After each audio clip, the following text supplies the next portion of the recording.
Welcome back to Network Africa. Now, today is the last day for the Uganda opposition to file a complaint as regards the outcome of the just concluded presidential election in which the incumbent president Yoweri Museveni emerged victor, thereby securing him a fifth term. The Forum for Democratic Change held a press conference earlier today and is trying to decide on the best move to make. In a separate development, Uganda's opposition leader, Dr. Kizza Besigye, was arrested again last night as he tried to leave his home. The police insist there was a court order for his house arrest, and this is the 9th time police detained the leader of the FDC party outside of his home since the February 18 elections. Staying in Uganda, more disturbing news has emerged. According to a local charity organization, we understand that 6 children were reportedly mutilated and murdered as part of rituals to bring good fortune in the run-up to the elections. You should also know this is not the first time the use of children's blood and body parts in sacrificial rituals has been reported in Uganda. According to Shelin Kasozi, that's a worker with Kiamsi Child Care Ministries, which works with survivors of attempted child sacrifice, between October 2015 and February this year, 6 incidents were reported. She added that the cases were recorded in Sembaule, Mukono, Bwikwe and Mubende districts in central Uganda, and that while suspects had been apprehended, the cases had yet to go to court. Speaking of election outcomes, the former Prime Minister of the Central African Republic is expected to take office as president of the country after winning elections early last month. The vote was seen as a step toward reconciliation after years of violent turmoil, but he faces many challenges in a country divided along ethnic and religious lines and where a fifth of the population have fled their homes. The Ubangi River has been a lifeline for many residents in Bangui, the capital city of Central African Republic. Hundreds of vendors use the river to cross to the Democratic Republic of Congo on a daily basis to bring back firewood and manioc.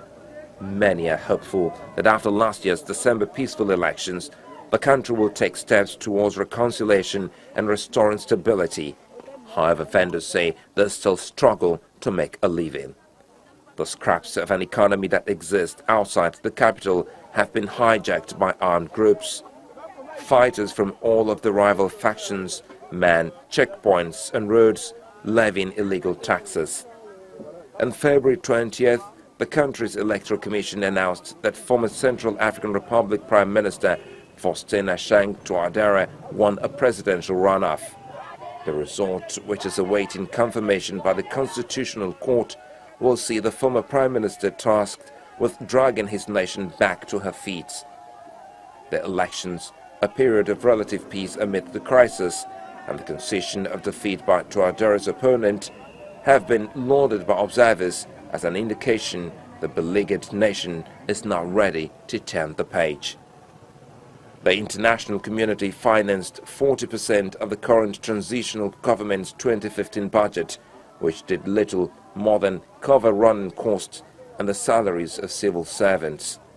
The new leadership will need to find the funds to rebuild the army, redeploy civil servants and begin to rehabilitate crumbling infrastructure to create conditions for the economy to start functioning again.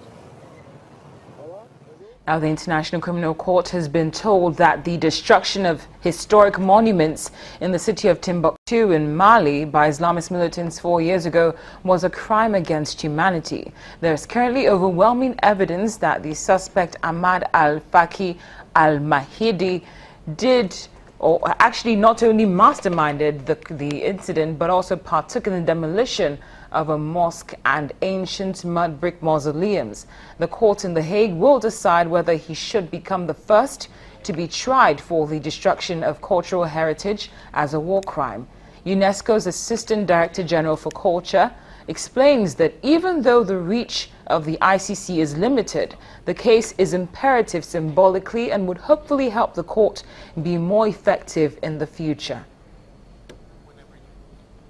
clear message that crimes like this don't go unpunished. That's the thing. Of course, we understand that this is one case, one person, and what we see today in many fronts, too many fronts, from Mali to Libya, Yemen, Afghanistan, Iraq, Syria, etc. Too many fronts. Is a massive destruction. This was a very traumatic event and something that remains in the memory of the local people and also internationally. It is something that really started or was part of a season where we see a lot of destruction of cultural heritage for political, religious reasons, sometimes just for the sake of extracting materials and objects of art that are therefore subsequently sold in the market, as we see in Syria, Iraq, and other parts of the world. Still to come on Network Africa, Japan pledges to continue supporting Egypt's democratic process 5 years after a revolution which ousted